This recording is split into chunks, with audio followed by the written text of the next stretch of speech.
Today's show is pre-recorded. Y'all know what time it is. Y'all don't know, y'all better ask somebody. Hat on, suit on, looking like the Dapper Dawn, giving them all dressed like $1 million bucks, things in his cuffs. Y'all tell me who could it be but Steve Harvey? Oh yeah, and listening to me. Put your hands together for Steve Harvey. Put your hands together.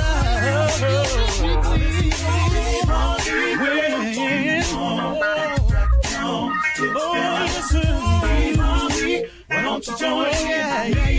Steve Harvey, get on, y'all. Better give me some eggs. When I listen to Steve Harvey, yeah, join in me. Come with me, help me say, I'm so grateful. You gotta turn it on, yeah, turn it on. Steve Harvey in the morning, y'all. Turn it on. Turn it on. Steve Harvey in the morning, y'all. Yeah. Turn your radio on. You gotta turn your radio on.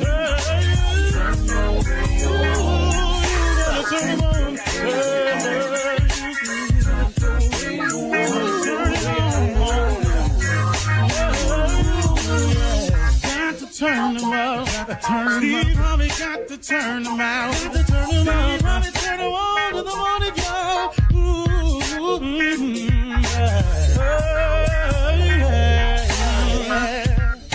Come on, Steve. Come on. Do your thing, Big Daddy. I sure will. Good morning, everybody. You're listening to The Voice. Come on, dig me now.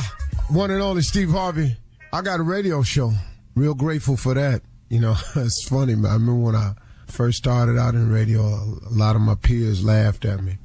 Some of it was being mean-spirited. Some of it was just, mocking me. I'm used to stuff like that. But I had as a special guest on my show, Joel Osteen. And you know something, man, he said something that was, I can't remember the scripture. I don't know exactly how it went. Like we were having a long conversation, but the gist of it was, don't be upset with where you are now, and don't be upset with the small things in your life.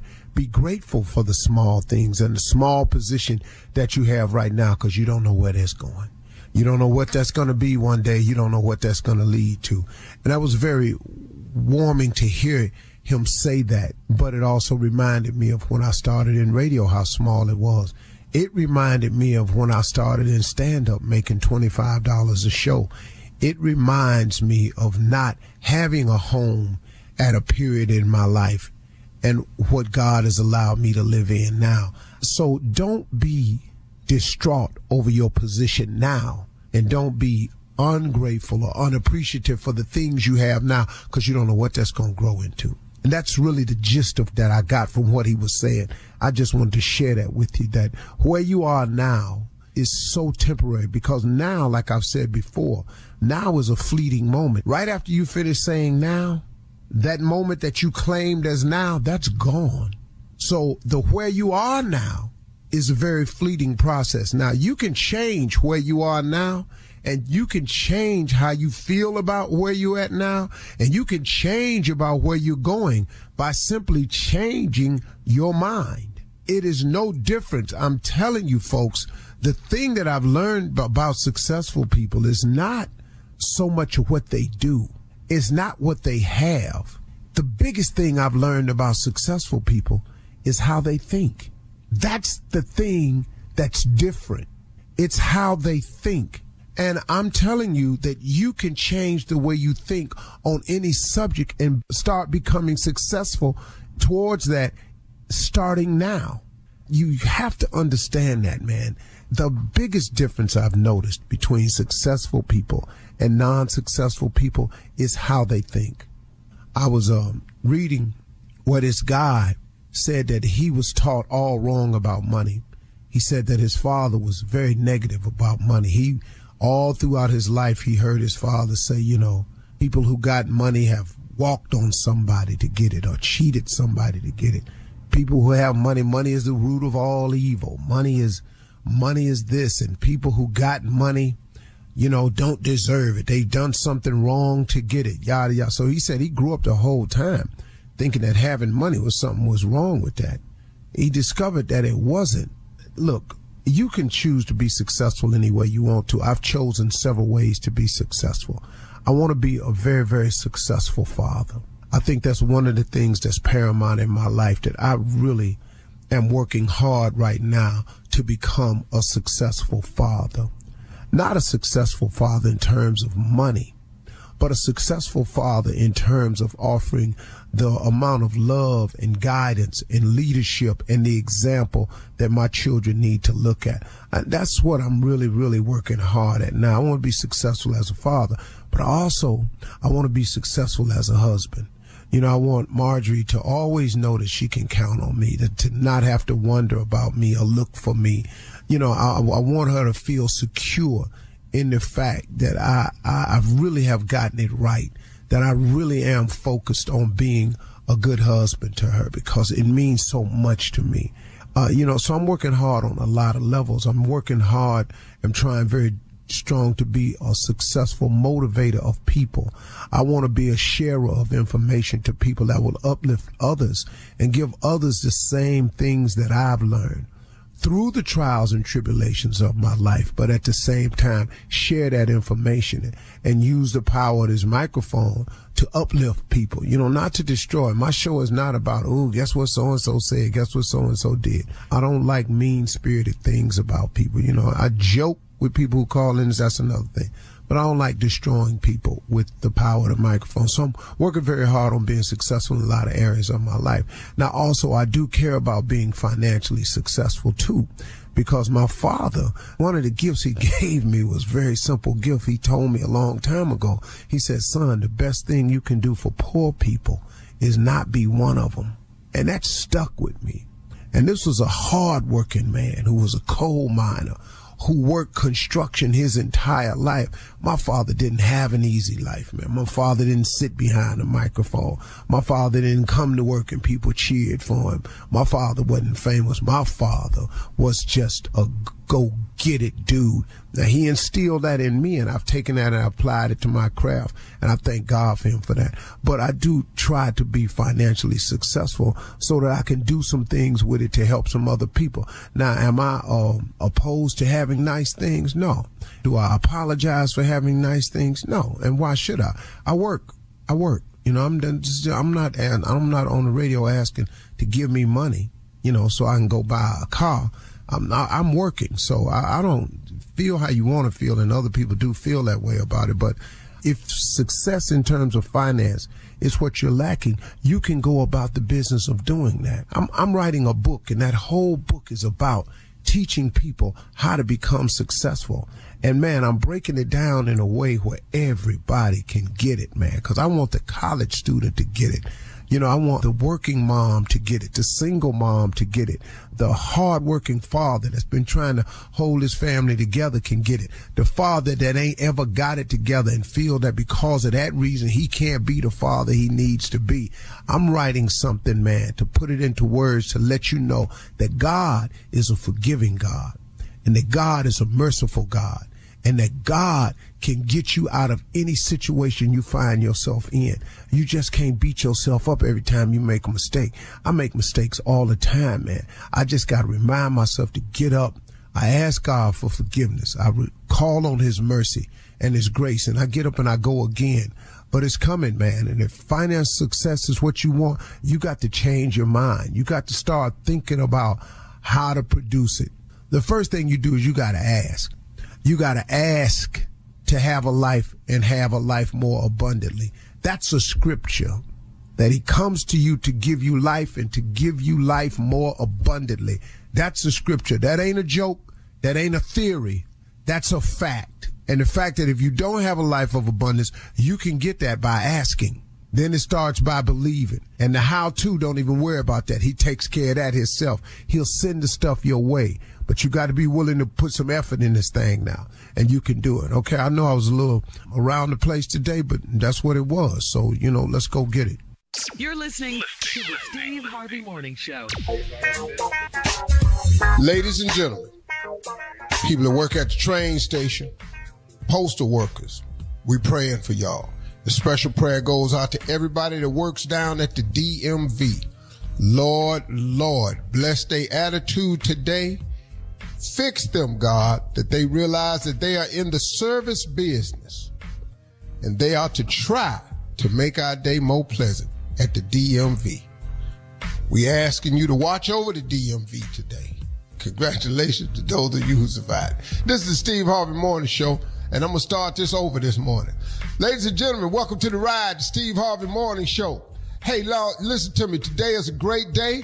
I forgot to tell you something, man, in case I didn't. It's a wonderful thing to be alive. It's a great day to show gratitude. It's a great moment. I expect God to do great things today.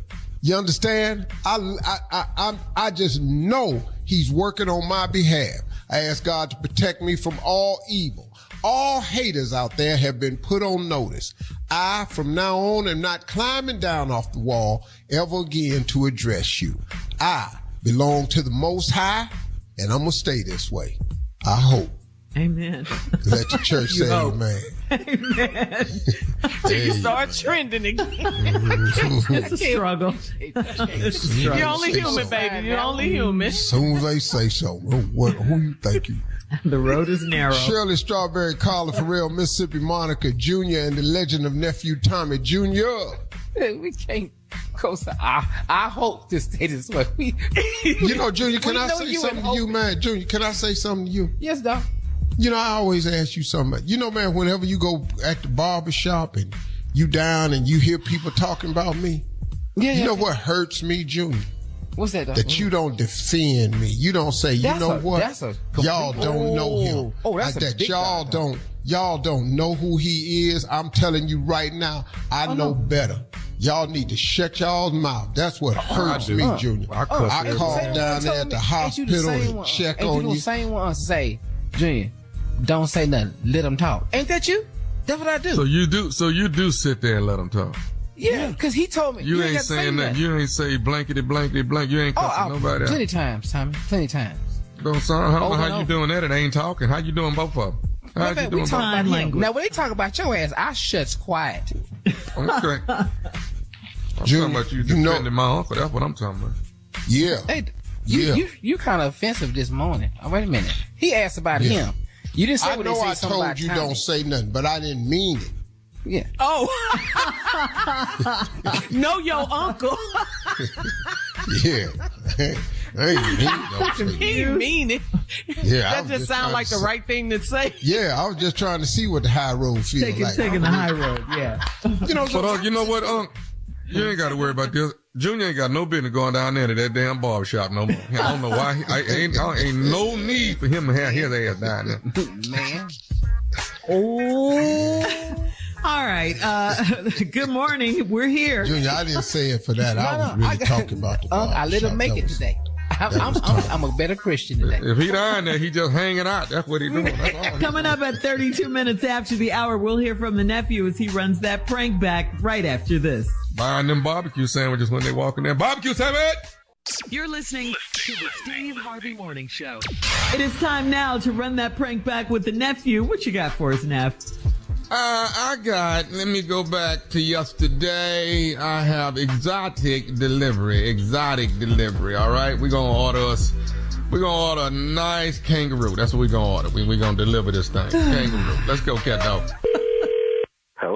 Hello, I am trying to reach Adrian. Yeah, this is he. How can I help you? How you doing? My name is Rashad. I'm with GPT.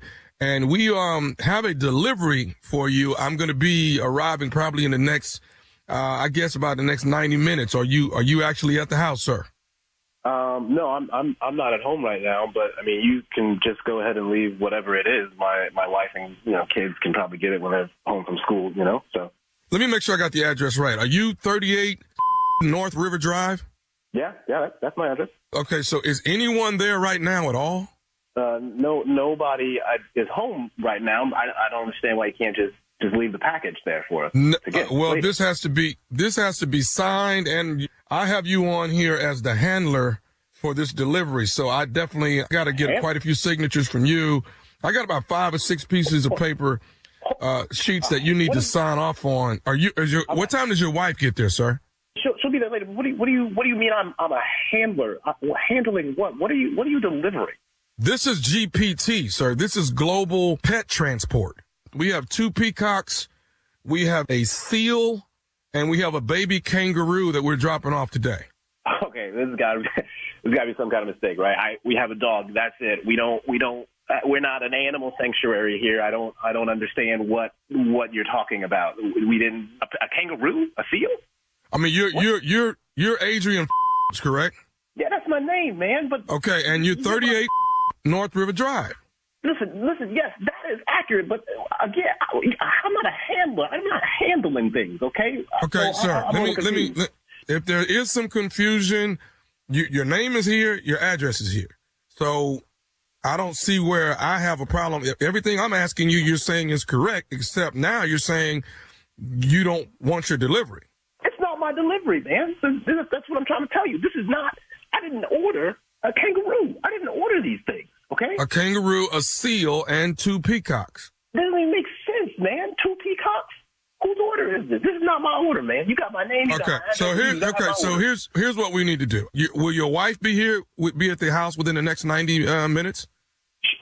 She might be, but what are you saying? What I'm going to do is leave them here, leave them at your place, and you can call the company that shipped them, and you can figure out what went wrong or what not. But it is my to leave these animals there. What's your name, brother? What's your name, brother? My name is Rashad. Rashad, let me tell you something right now, okay? You're not about to leave no animals at my house, okay? You're not leaving no peacocks. You're not leaving no kangaroos. You're not leaving no seals, okay? We're not having a petting zoo at my house. When I get to my house, Rashad, ain't no animals gonna be there, okay? Okay, you know what? Hold on a second. Okay, let me get my wife on the phone here, all right? Let me call my wife. Well, hang on, sir. Okay? Listen, sir, I don't have time for you to reach out to your wife, for you to try to figure out what you're going to do about your kangaroo, your peacocks, your seal. I got to make this drop. I got to keep moving. I have other animals on the truck. I don't give a about your other animals, okay? I'm going to call my wife. I'm going to see if she maybe ordered the damn kangaroo or seal, okay? Because I know I didn't order all right? We're going to figure this out, okay? And she's not going to... Okay, hey, sir, listen to me. Listen to me, sir. You can figure this out when you get home. Right now, I'm now about an hour out. I'm gonna drop the animals. Okay, if there's something, Rashad. Sir, if it's not yours, somebody will come back tomorrow and pick them up. What the you mean somebody gonna come back and pick them up tomorrow? I'm not gonna have no seal in my house overnight. Who the you think I am, huh? I ain't Mary Poppins, man. I ain't out here doing nothing with these animals like this. You're crazy, Rashad. Please. If there's a animal at my house when I arrive, so help me God. So help you God what? You're going to have the animal's going to be there when you get there, man. You're not finna, you're slowing up my whole delivery route today. Okay? I ain't got time for this. I ain't got time for this either, man. I'm not Noah. But why you order a kangaroo if you don't want it now? If I didn't order the kangaroo, that's why I don't want the kangaroo, because I didn't order the kangaroo. Why else be telling me what the I ordered and what the I want, okay? This is the worst customer service in the world. I'm not even a customer of yours. You trying to tell me that I got a kangaroo, a peacock, and peacocks, plural. You have two peacocks. You have 2 peacocks, sir. This doesn't even make any sense, man. What the I'm going to do with those animals? How those animals I don't know what you're going to do with them, but you're going to sign this paperwork, though. That's what you're going to do. Are you out your mind if you thinking I'm signing that paperwork? Hey, man, listen, animals, man. I don't want to whoop your ass at your house in front of your wife and kids behind some damn animals. I don't. But you're going to sign my paperwork. I wish you would. I wish you would try to whip my ass in front of them. I'm about to show my kids what it looks like when a motherfucker show up and talks real reckless. Okay, you showed up here with a damn caravan of animals like I'm in the this is ridiculous, okay? Huh? No, out of my face, man. This is ridiculous. There's only one thing only one last thing I need to tell you, to be honest with you. What is that? The only thing I can tell you now, Adrian, is that I am Nephew Tommy from the Steve Harvey Morning Show. Your wife Bridget got me to prank phone call you. Oh, man, you got to be f***ing kidding me. Oh, man. Woo, wow. Oh, this is... You don't want the delivery, man? You don't man, want... I don't want the kangaroo, man. Who the f*** orders a kangaroo? Who orders those animals together, man? You got to be high out your mind to order those damn animals together. All right, baby. Give it to me. What's the baddest, and I mean the baddest radio show in the land? Let me hear it, Adrian. It's the Steve Harvey Morning Show, baby. All right. What? Come on. Where is the nephew? Yeah, come on. Y'all act like y'all don't act brand new, like y'all don't know how to order nothing. I'm really well, we are acting brand new because we don't. I'm really thinking about ordering some peacocks for my yard, though. I really am. I'm thinking about like 2 or 3 peacocks. Be careful. What's wrong with peacock? That's not good? Well, you ain't going to be able to see. What about an ostrich? You think an ostrich is pretty good? Ostrich? Why would you want to buy a bird and you got to look up his butt? Why would you want that? Coming up next, Ask the CLO, our Chief Love Officer, Steve Harvey, in the building. You're listening to the Steve Harvey Morning Show. Coming up at the top of the hour, we're talking with 85 South. Of course, that's DC Young Fly, Carlos Miller, and Chico Bean. They're going to be joining us to tell us about, 85 South Big Business Tour. So stick around to see if they're going to be headed your way. That's coming up at the top of the hour. But right now, it is time to ask the CLO, our Chief Love Officer, Steve Harvey. This is from Christian in Memphis. Christian says, I have overactive sweat glands, and I had a terrible time last night when I tried to have sex. I took a shower first, but once my feet started sweating, it was over. The lady tried to be nice about it, so do I tell her the truth or never call her again? Hey, dog, you're going to have to start wearing T-shirt and some socks. Yeah. That make them hotter, won't it? Well, they got these socks that with coolers on them. They got these cool socks. Okay. You got to buy you some cool socks, and you got to get you some T-shirts. These overactive sweat. Don't nobody want all that dripping in their eye. Down this end, you got all this sweat glands. You just dripping on people. Don't nobody want that, dog. Don't nobody want all that. Slip and slide. Yeah. Too much. So you're going to have to get you a skin suit. You're going to have to slide into a nude suit that look like skin. Richard Pryor had one on a long time ago on his TV show. It's a nude suit. It's like a body stocking. You put it on, it look like skin. Mm-hmm. Now, you're going to be a little rough, but you a man anyway. So should he tell his lady the truth? He ain't got to tell her. Let her go. Never call her again. No, hell no. Don't do that, dog. Just explain to her the problem you got. Mm-hmm. And then, see if she's willing to help you. Now, if she ain't willing to help you, then even with your sweat glands, she was probably laying there going, what are you sweating for? You ain't doing that. That's a whole nother problem. Only you're sweating. All right. Only this sweat. Moving on. Glad you wet. Steve. Well, when you be sweating on your body be wet. Right. It's up there. All right, moving on to Roanne in Schaumburg. Roanne in Schaumburg writes, I have a work phone and my coworker constantly sends me screenshots from Instagram day and night. My husband said to get my little work friend in check, but he won't stop and I can't block him. Should I let my husband talk to him? She doesn't know what to do. No, because you ain't going to have no job no more. Just go up to him and say, hey, listen to me. Don't send me anything else, because if you do, here are my options. And I don't want to exercise either one of them, so I'm going to give you a chance, brother. Don't send me any more information. Number one, I have to go to HR. And number two, I'm going to have to go to my husband. If I go to HR, you might lose your job. If I go to my husband, you might lose your life. Which one of them you want to do? Or you can stop sending stuff and just be sitting there. No, that's what it's going to come down to. You got you ain't got to say that, but that's what you're going to insinuate. Hey, look, brother, I really like you as a person, but I need for you to stop sending me stuff on Instagram. It's inappropriate. I am married and I don't want it. Now, if you don't stop, I have two options. And I don't want to exercise either one of them. I can go to HR to stop it, and I think you could possibly be in trouble and lose your job. Or I could tell my husband. But Don't neither one of us want that, because my husband do not need to be in prison.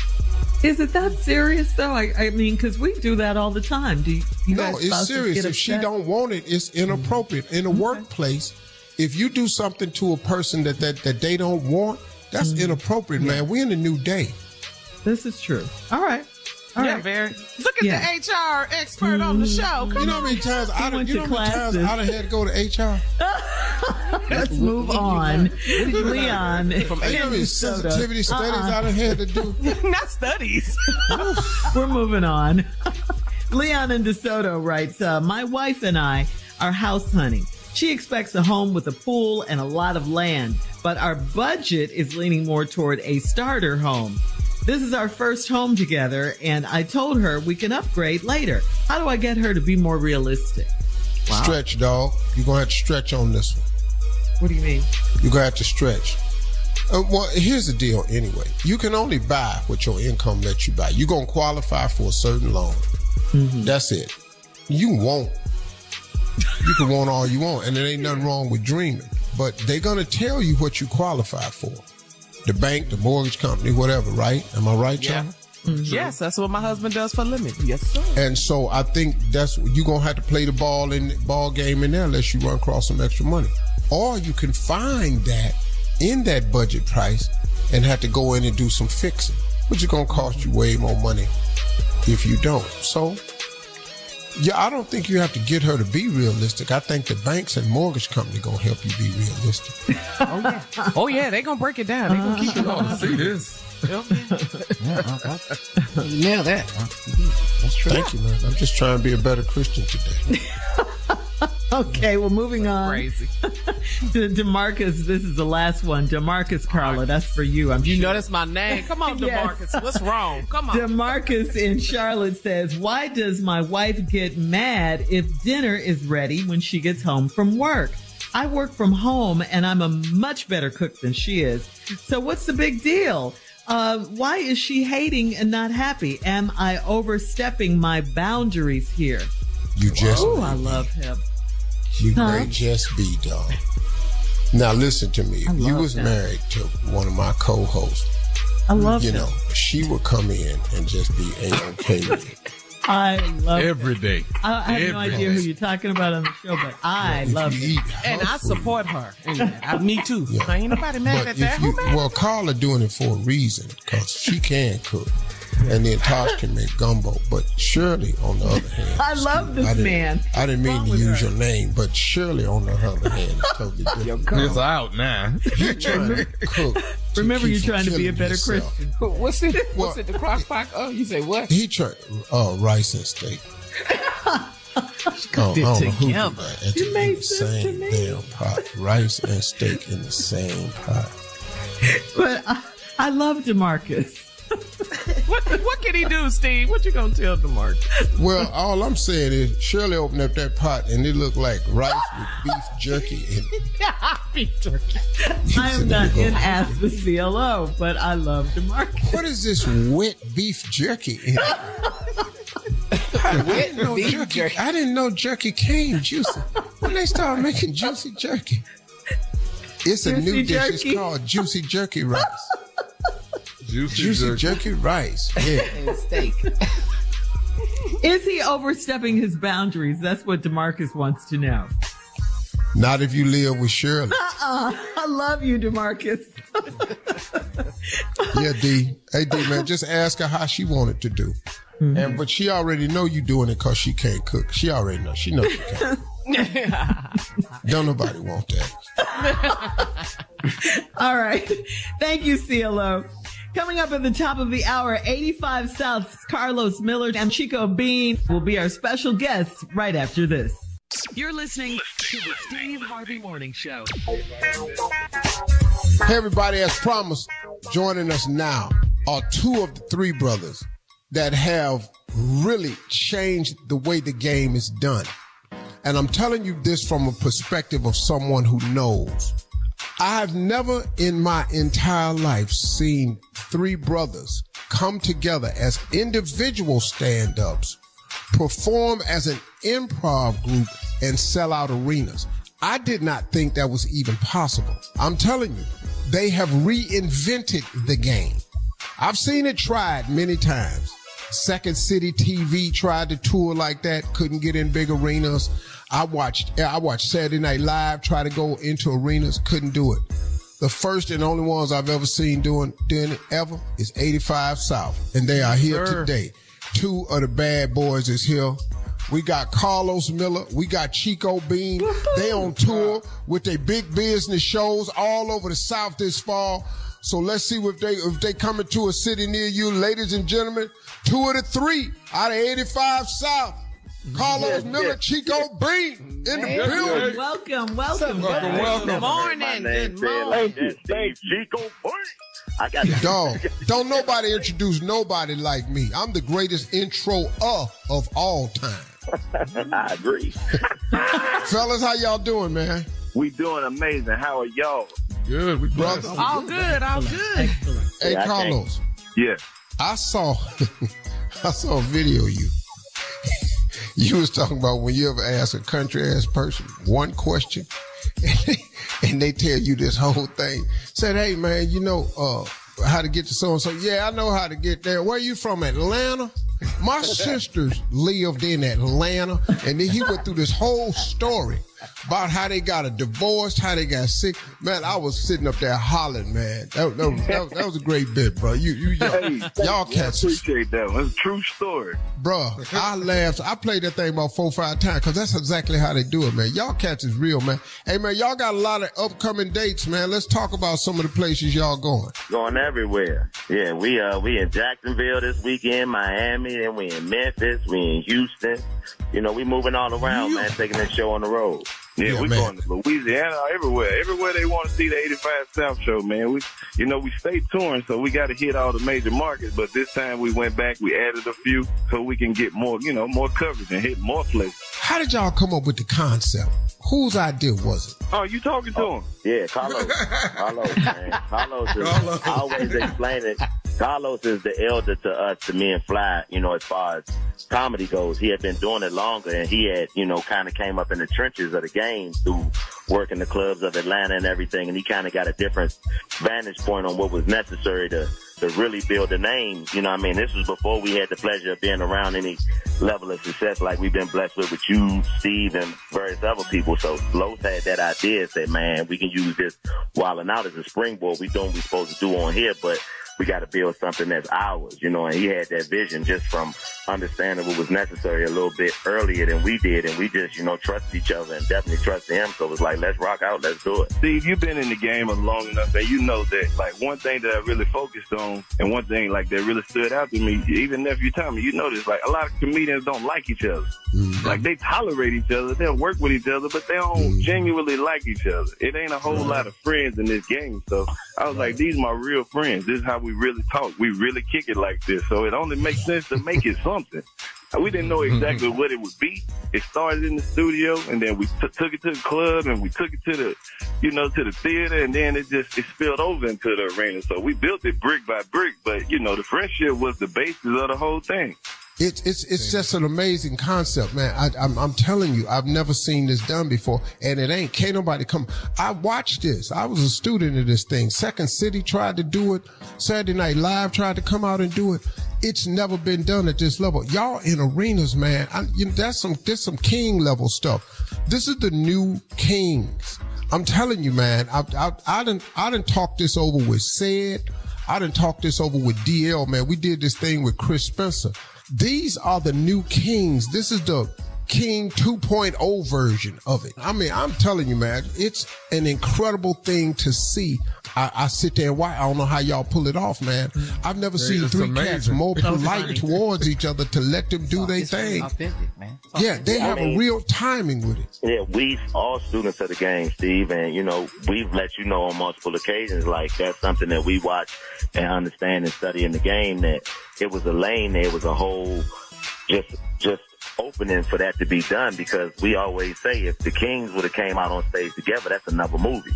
You know what I mean? And just us understanding that the dynamic that we have together and knowing that it's enough light on one stage for all three of us to be up there together and still get the same type of shine and have the same type of impact is something that, you know, like I said, we would be lying if we said we knew that's what we were going to do. But once we started, we knew it was like, oh, this is something that's realistic. We can take this as far as we want to take it. Yeah. I think what prohibited the Kings from doing anything like that is we were just older.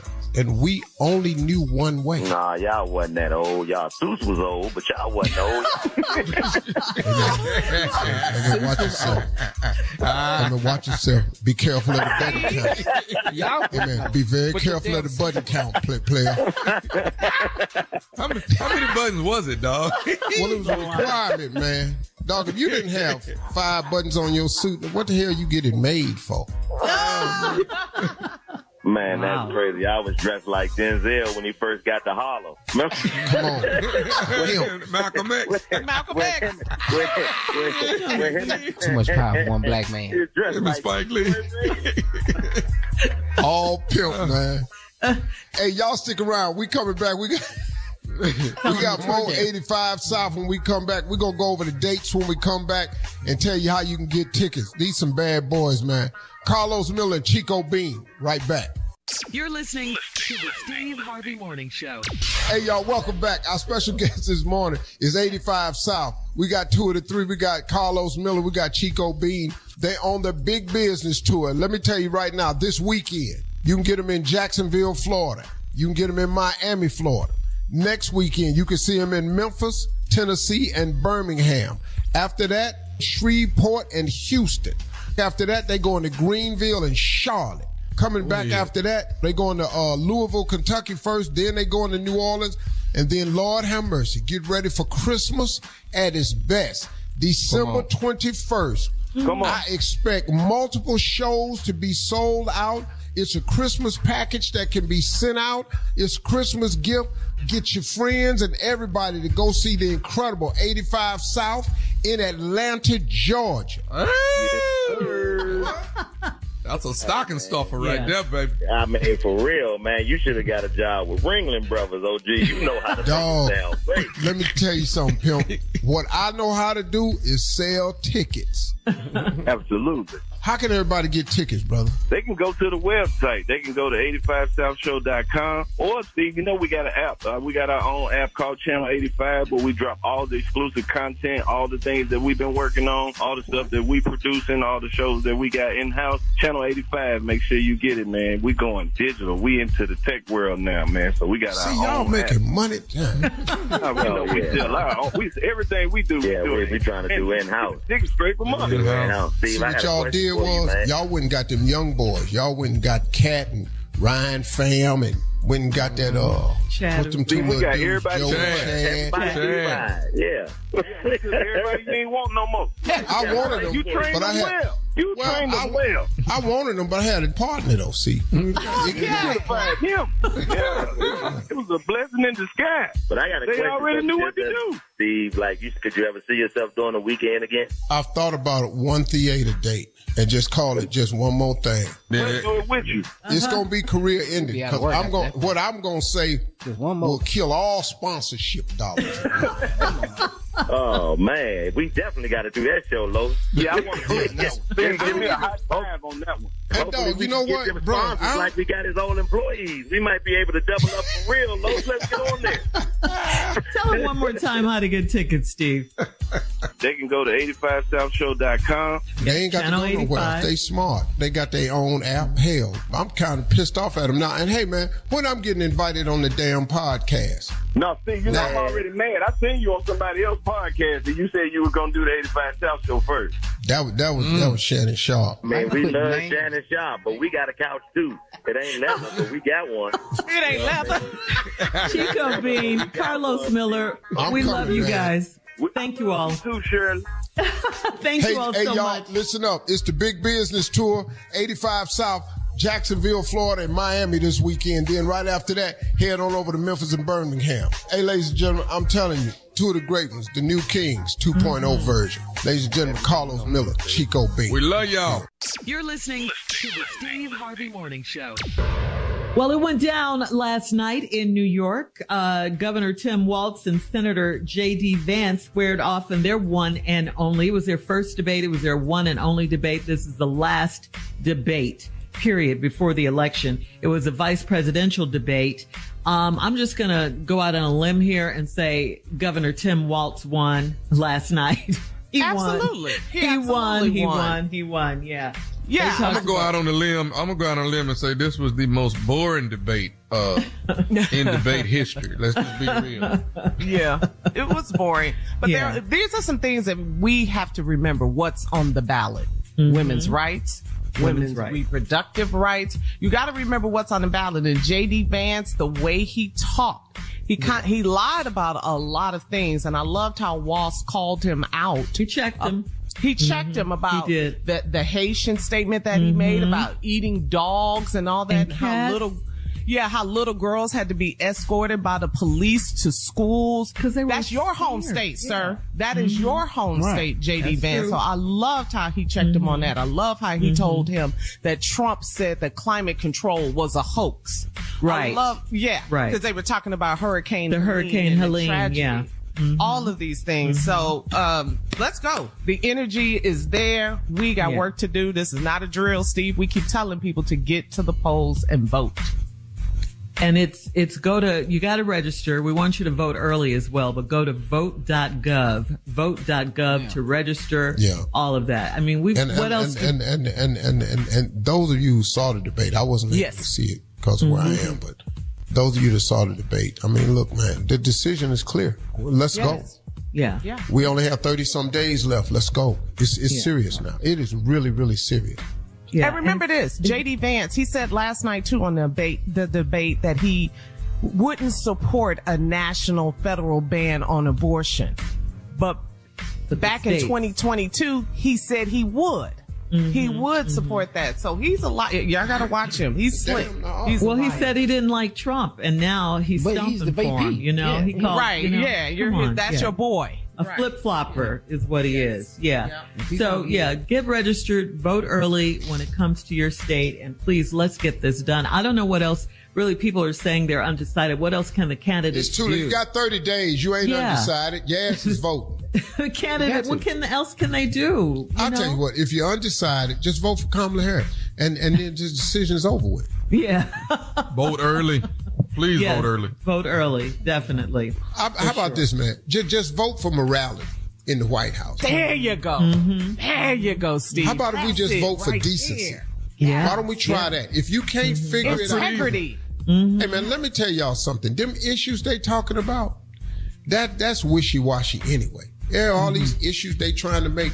Let me tell you something. The Republicans are not going to close the border because they can't. If Republicans close the border, all they big businesses in farming, construction, and restaurants will close. Also, if you close the border, how you going to get them cars across? A $30,000 car now will cost you $78,000 if you close the border. What are you talking about? Man, stop lying to these people about what you're going to do. Stop lying. He was president for 4 years and ain't closed the damn border. What was you waiting on? But you stopped travel from 7 Muslim countries, though you did that, didn't you? And what did Tim Walz do after the debate? Went and had pizza. I love him. Because I could deal with somebody like that, like pizza. You get hungry. Debating makes you hungry. He's genuine. I like him. He's genuine. For sure. I'll vote for Tim Walz. Me and him got the same stomach.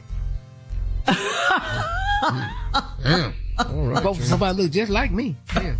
You want to relate to your candidate? Hey, Junior. Hey, Junior. You can vote for him because y'all got the same hairline. You know, you just find the physical attributes to vote for people.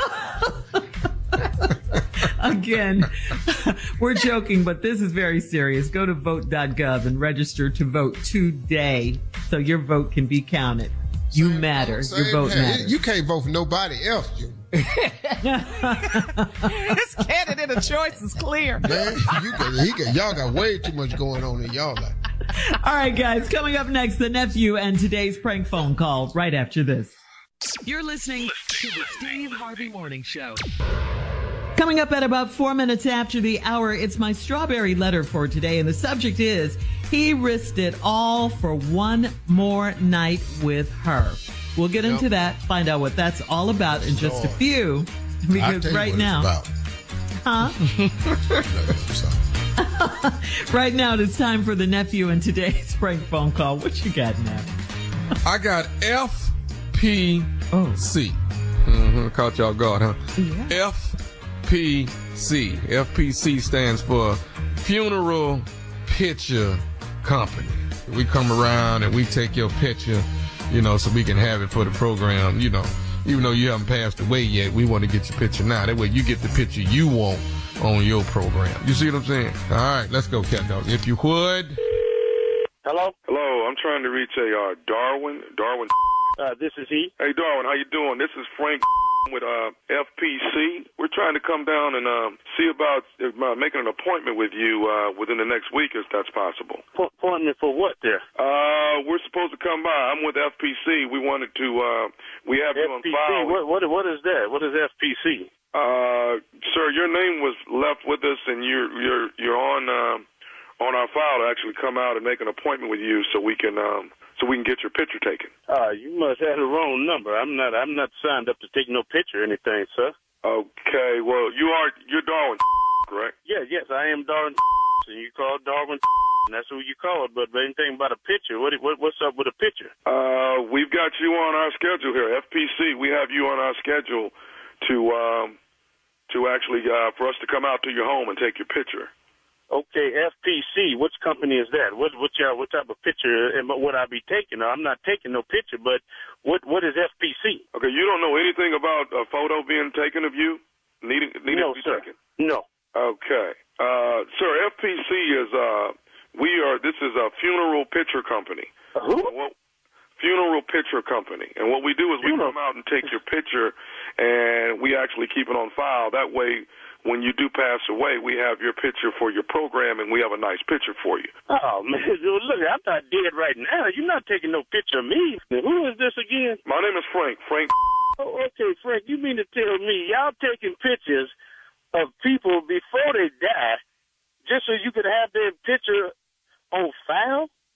So we keep it on file, and then you have a good picture on your program, and that's what we do. Like I ain't signed up for nothing like that. Who the hell signed me up for some like that? I'm not quite sure, but we're trying to schedule where we can come out beginning of next week so we can get your picture taken.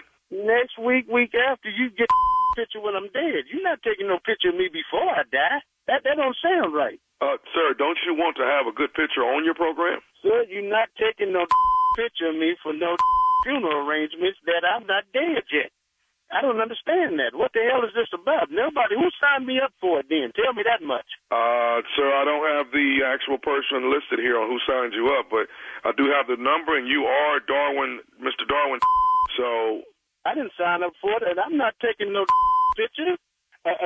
You guys run around taking pictures of people before they die just to have a good picture on file?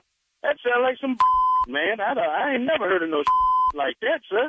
Okay, sir. We have your address here. Are you available? I'm not available. I'm not available at all to take no picture for a funeral. That I'm not even dead yet. I don't get that. That sounds like a bunch of and who the hell gave you my number? That's what I want to know. Sir, I'm not quite sure, but one thing we have to do is we have to follow through with our job. So what we're going to have to do is I have to come out there and take a picture. No. So I don't want to, create a problem, but I have to get a picture of you by next week. Oh, it's going to be a problem because you're not getting no picture of me for no funeral arrangement. Mr. Darwin, I have to come by your house at least by Friday at around 12 noon. I'll come by and get a picture. Friday? You ain't coming by my house no Friday. You a lie. I be come over here to try to get my picture. I got plenty of pictures in my house to put on the funeral program. I'm not taking no picture. That means I'm claiming to be dead. I'm not dead. That's some old bad little got dead. I don't know who the you work for, Frank, but you got that. Sir, I work for FPC, sir. I work for FPC. FCC, you ain't not taking no picture of me. Don't come over here Friday talking about no picture. Okay, you better but sir, you got pistol, and I hope they got your picture on file. But that's a stupid company you work for. I ain't never heard of nobody taking no picture before they die. I got millions of pictures in here for that program. And when I'm gone, what the I care about what a picture look like or who had my funeral. This will make you tell whoever the you work for, they need to go find another occupation. That don't make no sense. You're not coming over here Friday, buddy. You come over here if you want to. Okay, Mr. Darwin. Yes. Are you familiar with Glenda? That's my wife. What the you about to say now? All I want to do is say this, man. I just want to say Glenda the one that got me to prank phone call you. This is nephew Tommy, baby, from the Steve Harvey Morning Show, huh? I'll be a oh boy, y'all done lost your head. I ain't never heard of no business like this. Some FPC funeral picture taking. Well, man, I said my New Year's resolution, I was going to cut back on drinking, but you got me over here about to tip a bottle right now. Boy, nephew, you crazy. Oh, you crazy, man. Hey, come over here today about 4 and get a picture of Glenda. You come take a picture. Y'all got me, baby. You got me, baby. I got you, man. Man, I ain't never heard of no company like that. Hey, your wife put me up to it, man. I tell you what, you tune in tomorrow morning, man. You're going to catch yourself on national radio. I'm going to tell everybody, boy, they had me hot over here. Don't tell Glenda, but I'm going to have me a drink anyway. I was looking for an excuse to drink. That right there, a funeral picture taken to put on file. Boy, y'all done lost a half a mind y'all head with that on that, buddy. Hey, man, I got to ask you something, man. Darwin, tell me this here, man. What's the baddest, and I mean the baddest radio show in the land? Steve Harvey Morning Show, buddy. Come on. King of prank. Come on. Play too much. All day long, baby. All right, I got a new one added to my calendar. This is Winston-Salem State University Homecoming. Winston-Salem State University Homecoming. That is November the 9th, baby. This is a concert you don't want to miss. That is Monica in the building. Anthony Hamilton is in the building. Next Level Band of Charlotte is in the building. And you got the Hamiltons. I'm assuming they belong to Anthony Hamilton. It's the Hamiltons. Okay. Hosted by yours truly, Nephew Tommy. Tickets are on sale right now. All right. You don't want to miss it. We will be at the homecoming. And as you already know, in Chicago, Illinois, it is the Sweetest Day Comedy Jam. That is Bill Bellamy. That's me, Nephew Tommy, Mark Curry, Tommy Davidson, Lou Nell, Tony Roberts. Sweetest Day Comedy Jam. Wintrust Arena, October the 19th. Tickets on sale right now. And of course, Lafayette is laying in the cut. Lafayette, Louisiana. Me and Cheryl Underwood then teamed up, y'all. November 30th. That's right. Thanksgiving Comedy Festival. Me and Cheryl, Nephew Tommy, Cheryl Underwood, Finesse Mitchell, Dominique. We at the New Jersey Pack. That's November 30th. That's right after Thanksgiving. And my wife is allowing me to leave home. Normally she does not allow that, but she is allowing me to leave home. And I wanted to say right now, I'm grateful and humble that you are letting me do that. All right. One mic. That's the comedy club. That right there would be Mike Epps Comedy Club. That's in Detroit, Michigan. The nephew gonna be there November the 1st through the 3rd. Yeah, baby. One mic. Come watch me, baby. So everybody in Detroit, if you haven't seen the latest nephew, where I tell my story, the whole house party comedy jam, come out. Tickets are on sale right now. You ain't heard this story, but you need to hear it. Lord, today, that boy been through something. Ooh, that boy been through something. But you live to tell about it. Praise the Lord. Yes. Put a joke on it. All right, coming up next. Thank you, nephew. Strawberry letter for today. The subject, he risked it all for one more night with her. We'll get into that right after this. You're listening to the Steve Harvey Morning Show. It is time now for today's Strawberry Letter. And if you need advice on relationships, work, sex, parenting, and more, please submit your Strawberry Letter to steveharveyfm.com and click Submit Strawberry Letter. We could be reading your letter live on the air, just like we're going to read this one right here, right now. Right now. Buckle up and hold on tight. We got it for you. Here it is. Strawberry Letter. Thank you, nephew. Subject, he risked it all for one night with her. Dear Stephen Shirley, I'm dating a man that was married when I met him. He was going through a hard divorce. So I allowed him to vent and even cry sometimes because he was going through it. I loved how he never said anything negative about his ex-wife.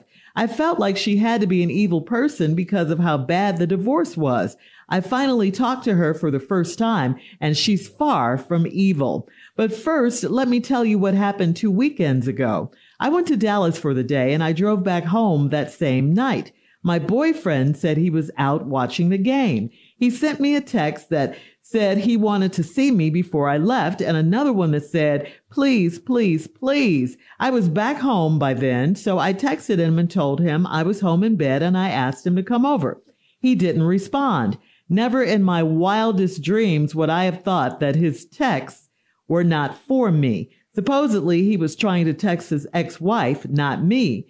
Now, fast forward to yesterday when his ex-wife called me. She said she got my number from my boyfriend's phone. She was very pleasant and complimentary, and she said she follows me on Instagram. She said she got married 2 weeks ago in Virginia, and my boyfriend called her millions of times before she left town for her wedding.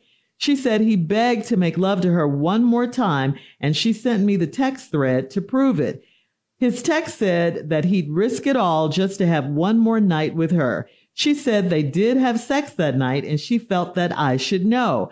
So I can only assume that he's still in love with her. My boyfriend denied everything, even the text. For the first time ever, he said he hates her. Should I believe his ex or not? I don't know who you should believe. I really don't. I mean, she has absolutely no reason to call you with this story. And then again, if it's true, your boyfriend had every reason to lie to you. I mean, he got caught, so then he had to lie, like Steve always says, because he could now lose you. But this, I don't know. This sounds crazy to me. It sounds kind of like revenge or something, because for what reason? I just can't think of a reason why she would waste her time running back to you and snitching. The ex-wife did not have to tell you this. She's with her new husband now. They're married. So what difference does it make for, if she's honest with you? She doesn't even know you. Is she trying to do you a solid or something, by letting you know what kind of man you're with? Why can't she just go on, be happy with her new husband? I just, again, say she didn't have to tell you that she slept with her ex. You're a man. She said she got your number from her ex's phone. So she had his phone. She could have sent the text messages herself. I don't know. My question is, why does she have to sting you and her ex on the way out? She was risking it all, too. I mean, she had a lot to lose. You guys could have gone back and told her. It just reeks, I don't know, of her trying to get back at her ex. One last dig on the way out. I don't know. Steve? Shirley. Yes, Steve. Girl. See, the problem, Shirley, is you keep trying to give people the benefit of the doubt. You, being a kind-hearted person, try to find the good in everybody. Mm-hmm. I, on the other hand, know most people ain't sugar, honey, iced tea, and I just go on and get to the point. Why are we playing around right here? Because I see what's happening in this letter. Shirley, you almost saw it. You almost saw it, but the good person in you just won't let you believe it. Well, see, there's a side of me that I do believe that fat meat is greasy. That's the difference. I'm dating a man that was married when I met him. He's going through a hard divorce, so I allowed him to vent, even cry sometime. Then she said, and this is key, I loved how he never said anything negative about his wife. Keep that in mind. That's number one. Then she said, I felt like she had to be an evil be an evil person. Let's keep that in mind. That's statement number two. And then she said, I finally talked to her for the first time and she's far from evil. Oh, how many times have you talked to somebody you thought was wonderful, only to find out later that they wasn't? First time you talk to most people, they cool. Yeah.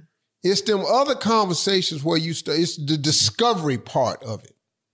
So let me tell you what happened 2 weeks ago. I went to Dallas for the day. I drove back home that same night. My boyfriend said he was out watching the game. He sent me a text that said he wanted to see me before I left. and one that said, please, please, please. Now, let's keep that in mind. The text that said he wanted to see me before I left. That's statement number 3. Another one that said, please, please, please, please, please. Not James Brown. Please don't go. Baby, I love you so. So now we begging. I was back home by then, so I told him to text him. I was home in bed, ask him to come over. He didn't respond. Never in my wildest dreams would I have thought that his texts were not for me. Well, why would you say they was not for you? Supposedly he was trying to text his ex-wife, not me. Now fast forward to yesterday when his ex-wife called me. She said she got my number from my boyfriend's phone. Mm-hmm. You said in your letter, I finally talked to her for the first time and she's far from evil. But that was right after you said, like, she has to be an evil person. Now here come the evil ass person. Hang on, She Steve. called me yesterday. Okay. Hang on, we got to go to break. I'm going to show you. Mm-hmm. All right. We'll have part 2 of Steve's response coming up at 23 minutes after the hour. Today's Strawberry Letter subject, he risked it all for one night with her. We'll get back into it right after this. You're listening to the Steve Harvey Morning Show. All right, come on, Steve. Let's recap today's Strawberry Letter. The subject is he risked it all for one night with her. Yes, she did. And Shirley said she doesn't. One of the things you said in the letter, Shirley, was, and you almost said it, you said she doesn't have a reason to do this. She doesn't have a reason to do this.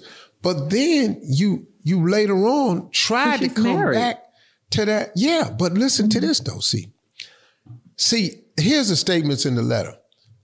The man was going through divorce. It was hard when he was crying and everything. But the lady said, I loved how he never said anything negative about his ex-wife. And then the lady said, who wrote this letter, I felt like she had to be an evil person because of how the divorce was. That's a good sign. You find out the true nature of a person when it comes to money and division. But then when I talked to her for the first time, she was far from evil. Well, what happened? Well, let me tell you what happened 2 weeks ago. I drove back home from Dallas that same night. My boyfriend said he was out watching the game. He sent me a text and said he wanted to see me before I left. That's a direct text to her. She's got to drive back to her other city. He said, I want to see you before you leave. That's a direct text to her. And another one that said, please, please, please. Well, I got back home by the time he texted me and I told him I was in bed and I asked him to come over. Then he didn't respond. Never in my wildest dreams would I ever thought that his texts were not for me. Them texts was for you. Now, fast forward to yesterday when his ex-wife called me. Oh, you talking about the person that ain't evil? Then you said after you talked to her, she's far from evil. Now, did she call you out the blue? And guess what she called you? She said she got my number from my boyfriend's phone. What's she doing in his phone? That don't sound evil. Mm-hmm. And she was very pleasant and complimentary and said she follows me on Instagram. You know how many times people sugarcoat the truth? Kind and complimentary. I follow you on Instagram. Why? Why are you following me? What's up with you? You stalking? Yeah, she following you because guess why? She said she got married 2 weeks ago in Virginia and my boyfriend called her millions of times before she left town for her wedding. She said he begged to make love to her one more time and she sent me the text thread to prove it. But listen to me though. That text thread don't say it's from him. Because all you can do is screenshot the text. You can't, the phone number ain't on there. Just days and times. So now listen to this game right here. Said he begged her to make love to her one more time. She sent me the text thread. His text said that he'd risk it all just to have one more night with her. He ain't the only person that'll say nothing like that. She said they did have sex that night. Hold on. Ain't you just now getting married? Exactly. And then you did have sex with him?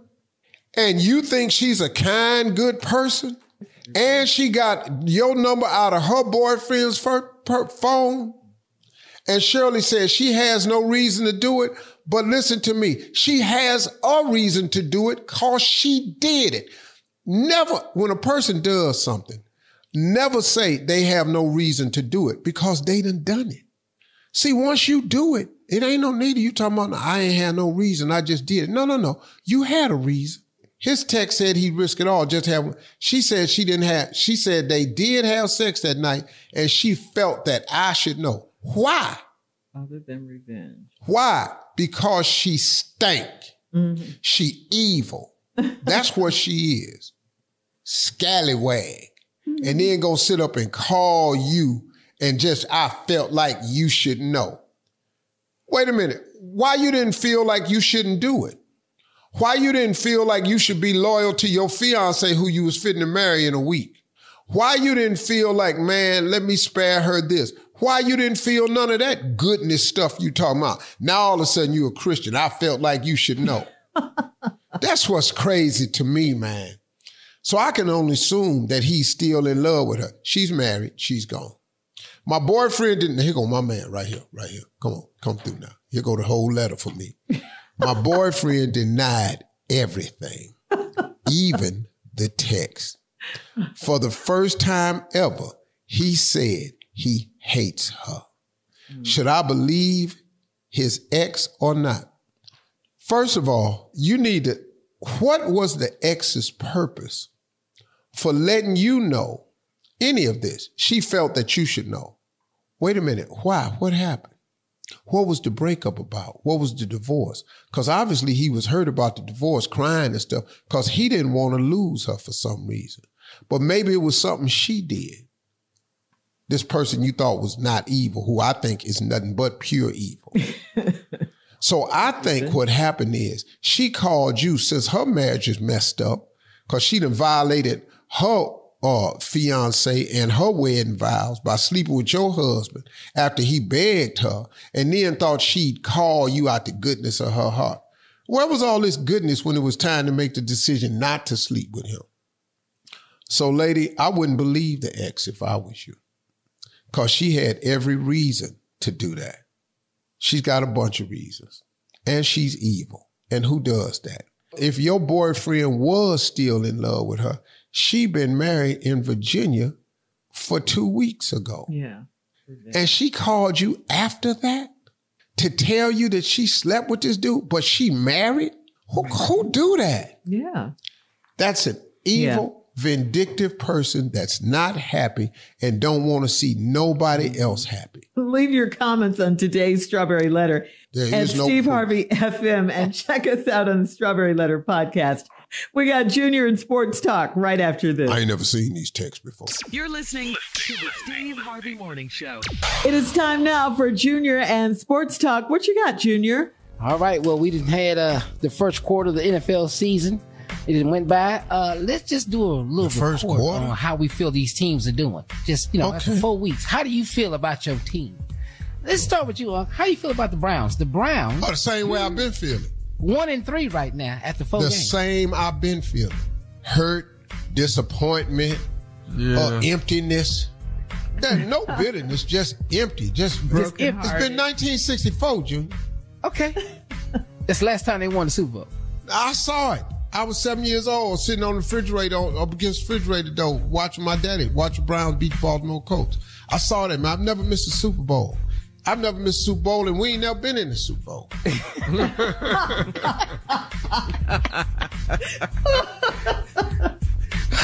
All right.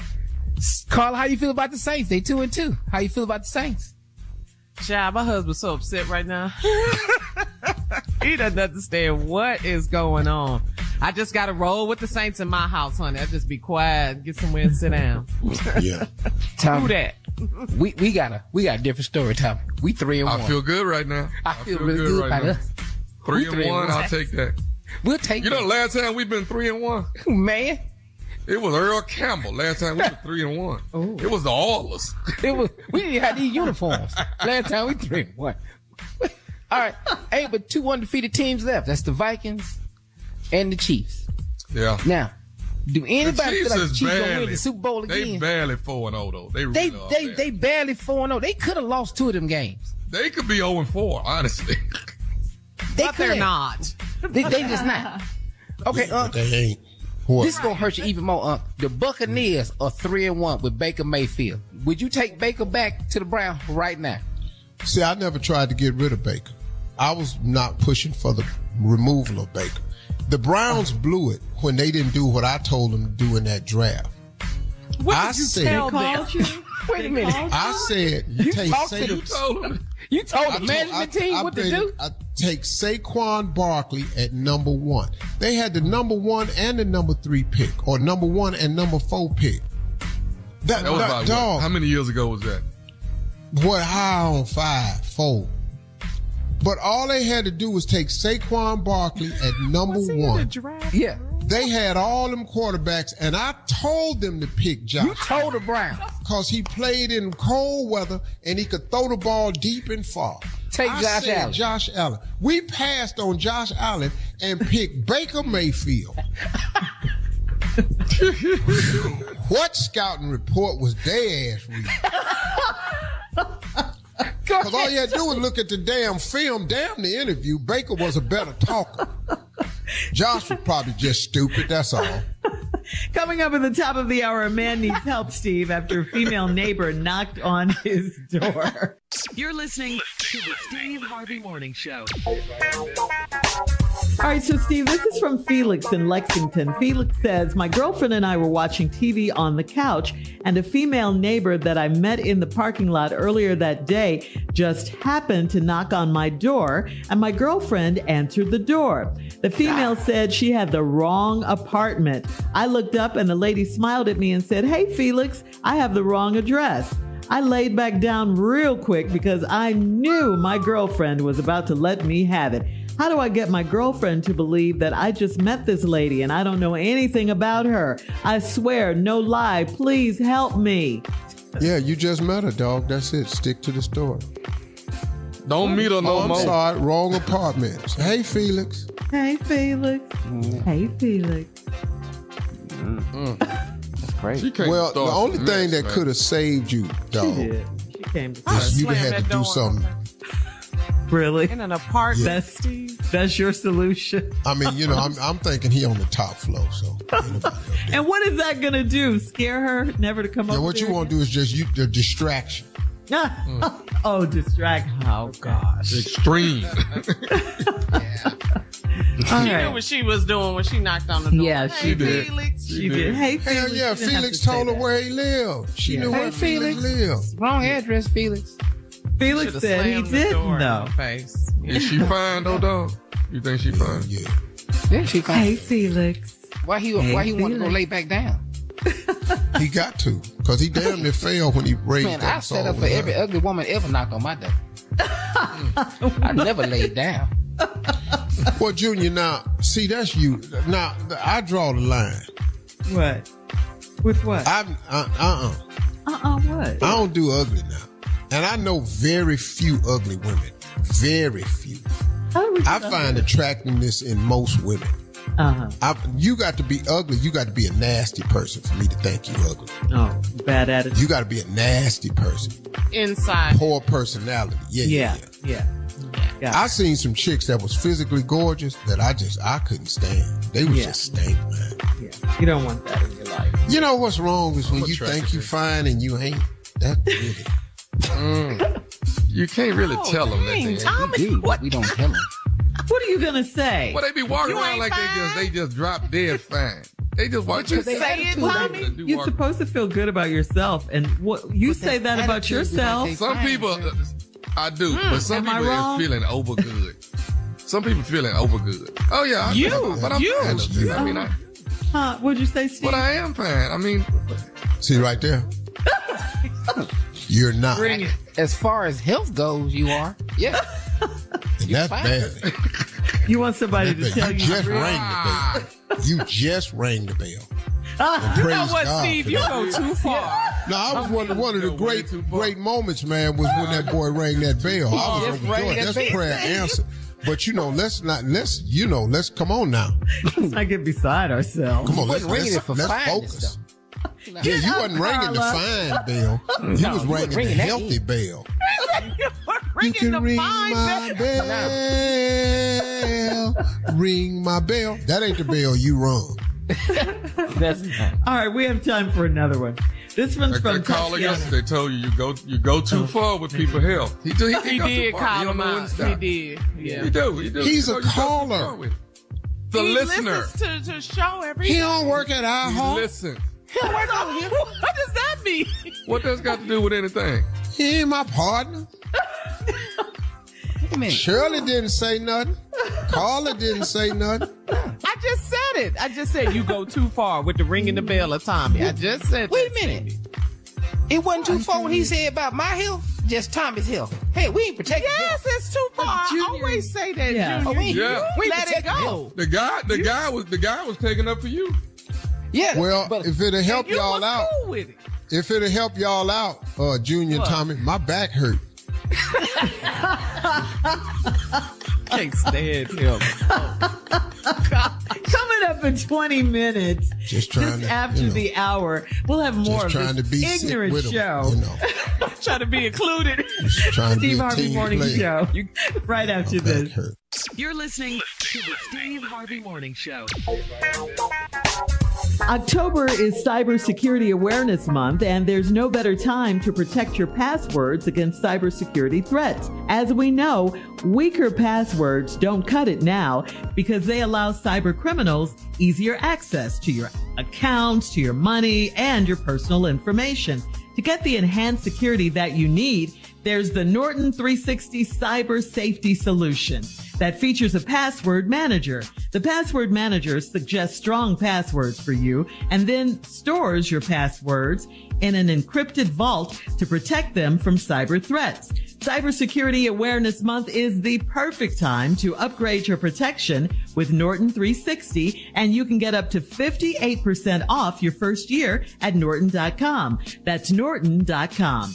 So happy Cybersecurity Awareness Month, guys. Yeah, Norton's a good company. I had them too, man. I used them before. They are. Absolutely. Very good. I'm going to tell you something else. And them passwords they give you. Mm-hmm. Let me tell you something. You need to take a picture and write them down some damn quick. Let me tell you something. You think you finna remember this one? You got another thing coming. You better have a safety vault or something on your phone, because they not only strong, they are a little bit too damn strong. Yeah, them dashes, all them dashes. You be like, is that an equal sign in there? Yeah, you don't know nothing. See, when you put underscore, I don't even know how to get that on my phone. I'm just. So again, happy Cybersecurity Awareness Month, guys. Go to Norton.com. We'll have more of the Steve Harvey Morning Show coming up at 33 minutes after the hour. We'll play a round of Would You Rather right after this. You're listening to the Steve Harvey Morning Show. It is time now for a round of Would You Rather. Would you rather do 200 squats a day or do 200 push-ups a day? Push-ups. Squats or push-ups? They both deaf. Don't matter. Huh? You're going to kill yourself. How many can you do, Junior? What, push-ups? Yeah. Oh, man, probably about 6. Go hard, Junior. Hard 6. You talking about in a row, Tommy? Yeah, in a row. Yeah, I do 30. 30. That's a good number. Yeah. If I do 200 push-ups off and on during the day, I can do it. But I'm not coming in tomorrow, though. Every morning. You need to be off. You need to recover. Yeah, I ain't going to be able to button my shirt. So I ain't going to be able to get that toothbrush to my mouth. That's going to All right. Would you rather sex for 30 minutes once a week, or would you like sex daily every day for 3 minutes? No. Oh, I'm cold with that 3. Give me that. I don't like that. Ooh, I'm a cold 3, because I ain't nothing after 7, no way. But that 3, God, is that a badge of honor? I'm nothing after 7. I'm thinking it is. Listening to him, I'm thinking it is. What is all this time? What is all this time for? We know what we're trying to get to. We know what we're doing. Oh my goodness. I'm going to take that 1 week at 30 and go and be strong, go to work. I got things to do. Sure, I've been married 2 years now, and I realize what Uncle Steve and Tommy have been talking about. I'm just glad it's just sex in it. It's happening. You're happy to be a Junior, I'm telling you right now, man, they changed. It's not like it used to be. Hell no. We got you now. What? Oh, that's true. But sure, I'm telling you, when I was dating. Yeah, you mean, Yeah, when you were dating. When I was dating, couldn't keep our hands off each other. Now we married. Nobody got time for all that. All right, here we go. Steve Harvey, stand up. Okay, listen to this. Would you rather Willie Turner or Mitch Green? Willie Turner all day long. Really? Y'all know how I feel about Turner I'm talking about Willie. Jay is Willie Turner. You talking about Mitch Green started it for me though. That was Mitch Green was great. I ever wrote. But Willie Turner was the first time I saw what a workplace looked like. Oh my God. Steve has seen him all on the cafeteria wall in the break room. Vacation. What evaluation? All right, last one, guys. Would you rather Game of Thrones or Yellowstone? Game of Thrones. Game of Thrones. Oh, we've been around dragons though. Yeah, this was a tough one. Yeah, too much damn talking in Yellowstone. And then White Walkers. What? Thank you. I ain't like the way that ended though. Yeah, I didn't like that. Yeah. All right, that's today's round of Would You Rather. Thank you, guys. Coming up next, it is our last break of the day, and we'll have some closing remarks from the one and only Steve Harvey right after this. You're listening to the Steve Harvey Morning Show. All right, guys, here we are, our last break of the day. Before we get out of here and get to Steve's closing remarks, we got to mention the death of legendary actor John Amos. He has died at the age of 84. He's best known to our generation, of course, as James Evans on Good Times, and notable films like Roots and Coming to America. Our condolences to his family and to his friends. R.I.P. John Amos. One of the greatest TV dads. Yes. Mm-hmm. You know, and in light of that, let me, my closing remarks are kind of like yesterday. You know, I was talking about manhood, and I want to be perfectly clear about something. Like I said yesterday, I'm not a spokesperson for black people, but I am an expert at manhood. And the type of men that I was talking to yesterday are men who are like me, because I know a lot of men like me. As a matter of fact, that's who I identify with. That's the type of man that identifies with me. We are men. We are cut from the same cloth. You know, our faiths can vary, but our compass for manhood is the exact same. And, you know, we just men, man. It's just stuff that men do, and it's stuff that men don't do.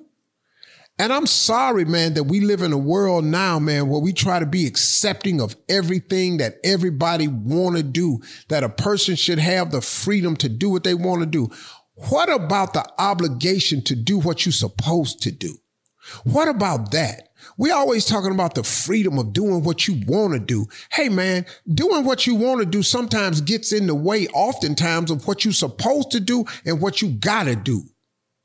I want to be on vacation every day, but I got to go to work. You see what happens with that? You know, I would love to be lazy and not perform my duties, but it's my job. It's just my job as a man. Put your crown on, brothers, and be proud of that crown. There's nothing wrong with wearing your crown. If you are trying to take care of your family with your job, I don't care what your position is or your income level. If you are trying to stand up and support your family, be that man and take pride in that, man. It's something to being a man to taking care of your family. It's something to that. Stop letting these people, man, who got this new man, woman got to bring something to the table. I ain't taking care of no woman. Where that come from? Where that come from? I tell you where it came from, man. It come from a lot of cats, man, not have the proper male role models in their life, telling men to stand up and be men. Well, I'm just one that's going to say to the men like me, man, I appreciate you. I appreciate you holding down the code. I appreciate you standing strong. This ain't about no snitching or none of that. That ain't what this is. I'm talking about manhood. Real men go to work every day. Real men obey the law. Real men honor women. Real men pray. Real men love God. Real men take care of their children. Real men respect women. That's what real men do. It's simple, man. It ain't that hard to figure it out. Stop letting these cats in here sway you with all these different opinions. And it's a lot of men like me. And I'm just talking to the ones that's like me. I don't get it. I ain't got to get it. As a matter of fact, can I be real clear? I don't want to get it. I don't want my hand looking like my wife's hand. I don't want my toes looking like my wife's toes. Then at the same time, I don't want my wife's hand looking like mine. I don't want the sheet to come up at the foot of the bed and her foot look like my foot. I don't want that. Man, what happened to that? Do you know it's okay to be strong with that? It's nothing wrong with wanting to be that kind of man. I ain't got to be open to everything you want. But man, why though? When I know full well I can't. That's a heavy load, bruh. Where we going? Who tired of wearing pants? But see, that's what's wrong, though. That's what's wrong. Because it's symbolic of everything else that's wrong. It's who wear the pants in your family. You know. It's when don't nobody care about that no more. Who the head of your household? It's when people don't care about that no more. Now, I don't mean that to sound sexist, but if you marry a woman and she takes your last name, there's an important marriage there. There's a thing there with taking that last name. It's an honor thing, but it comes with a responsibility. If you ask a woman to take your last name, you don't think you're supposed to take care of her? You don't think that's your obligation? It is. It's your obligation as men. I'm sorry, brothers. I got to keep saying it to you, man, because in case you ain't heard it, listen to somebody who had a father for 40 years, who had a grandfather, who got 2 big brothers. My youngest brother, 11 years older than me. I ain't seen nothing but men. I still got my Uncle Donald in my life. I'm telling you, man, I know men that worked hard for their families, man, that provided, that sacrificed stuff of their own so their family could have something. I watched my father make sure I had everything I needed. Not everything I wanted, everything I needed. Food, shelter, clothing. He took care of them. Now I wanted some extra. I had to get a job. You want a bike? That's cool, pimp. You got to go get a job, buy your bike. Or you got to do some extra chores around the house. That's how I was raised. I'm not getting off mine. And I appreciate all the men out there that ain't getting off theirs, man. Congratulations. Because manhood is still alive. Chivalry is not dead. There are those of us who will carry that banner. And I'm proud of those men like that. Talking about you high fashion. I ain't none of that. Feel how you want to feel about me. But when you get through this, know that at the end of the day, you're talking to a grown-ass man. And don't run over here because I do not want to show it to you. Leave me alone with a little glass of scotch, my cigars, and just leave me alone. I ain't got no problem with you. You ain't got no problem with me. Y'all have a great day today. Talk to God. He'd absolutely love to hear from you. Man, I love being a man. I'm holding on to mine strong.